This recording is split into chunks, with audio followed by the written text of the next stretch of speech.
All right.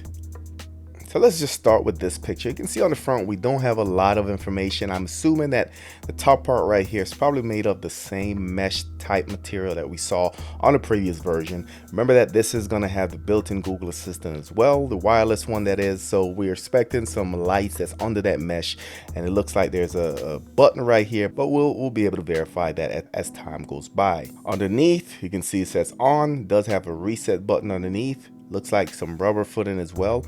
The shape on this one is a little bit different. It's more oval shape versus the previous version, which is more boxy with the rounded edges. So it looks like this one might be a little bit bigger. Right, so let's just go to the back. So this is what we have on the rear of the device. So first we're going to have that microphone mute button or switch. So what that's telling me, of course, is that there is Google Assistant built in, wireless Google Assistant it is. And what this button does, it turns off the listening function of the device. So if you don't want it to listen and respond to your commands, you can turn this microphone off and it won't listen. Using air quotes, apparently. Next, we're going to have our Ethernet port.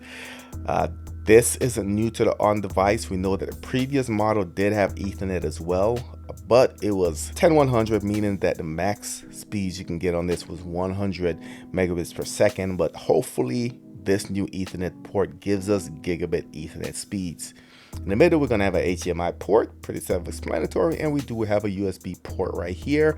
Of course, with USB port, you can add storage, you can combine storage, you can browse content off a USB drive, so that's always helpful. No need for an OTG adapter. Last, look like we're going to have our power plug, which is a USB-C. Looks like above this, it could be a LED. But hard to tell. They already have the reset underneath, so I don't expect them to have another one right here, but we'll see when that comes. Overall, I just think the design looks really good, more modern. It says the shape changed a little bit. The ports are going to be the same, but again, this is going to have more features. All right, so it goes on to say, for the most part, this looks identical to what we saw about a month ago. Again, I did show that video with a new shape resembling the Google TV Streamer 4K.